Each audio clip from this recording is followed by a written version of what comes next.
anything indoors really, unless you're okay with just the kind of gloom that's hovering over us pretty much all week long. Yeah, and you know, Brooke, some people find it kind of soothing, of course. Maybe more just unbearably not too hot when you want to take a walk outside. No sunburn. Yeah, exactly. And maybe just getting a soup ready for the dinner hours, too. You know, a lot of people look forward to the gloomy weather sometimes here to get a break from all that sunshine. But the sun will be back as we take a look at this weekend. This week, though, will be a little bit stormy here and there and rainy at times. Here's what your weather app is not going to be telling you, though. Believe it or not, actually, tomorrow we're only going to get into the middle 70s.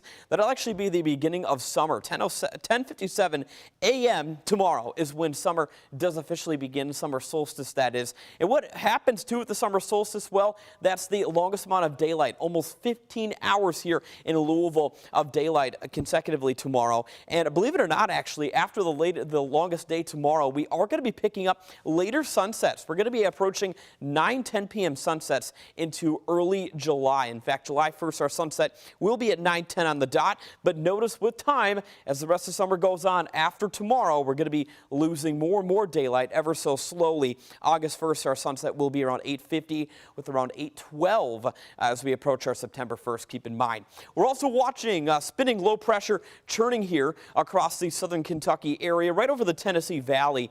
We're actually going to be getting dumped on with some periods of light rain here and there. We're looking to be mainly dry for the time being in most of Kentuckiana, but down to the south, basically if you slice Kentuckiana in half and chose the southern area, that is where there's a lot of rainfall right now. And some embedded thunder not out of the equation, mainly over Munfordville towards southern Hart County and central Hart County. That's where most of the heavier bands of showers and rumbles of thunder are ongoing. Nothing severe, of course. If you're going to be out and about, though, you may need the windshield wipers as we approach the eastern Kentucky area towards Mount Vernon. That's where there is some light rain underway right now.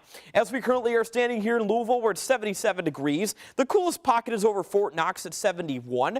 Overall today, we're going to be guided on by mainly dry conditions early with a shot later on through the course of the afternoon and evening for a couple of hit or miss showers and rumbles of thunder. Bloomington, Indiana at 80 degrees. That's showing you the power of the sun right now.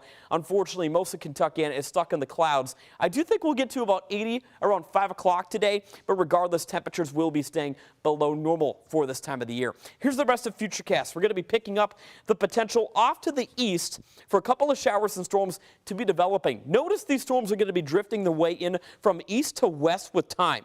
Again, nothing severe later today, but they are going to be making their presence known right around dinner time, and most of this activity will come to a halt, though, right as we get into the 10 o'clock hour. Later tonight, low temperatures will be in the middle to upper 60s, and we're going to wake up tomorrow morning to an increase in clouds with another chance for some hit or miss showers, maybe some rumbles of thunder through the midday hours tomorrow before we do see conditions really dry out later on tomorrow afternoon. So tomorrow, just like today, another day with dealing with some sporadic showers and storms. It looks like the International Airport here in Louisville picked up an inch of rain. The real winner so far, Lebanon, Kentucky, 3.3 inches so far has fallen. Here's our 7-day forecast. We're going to be seeing additional chances for rain. I do think the better chance will be mainly late Thursday night during the day Friday. And then look at the weekend, Brooke. It'll be worth it. 86 Saturday. Get the sunscreen. We'll hit 90 by the time we get into Sunday of the weekend.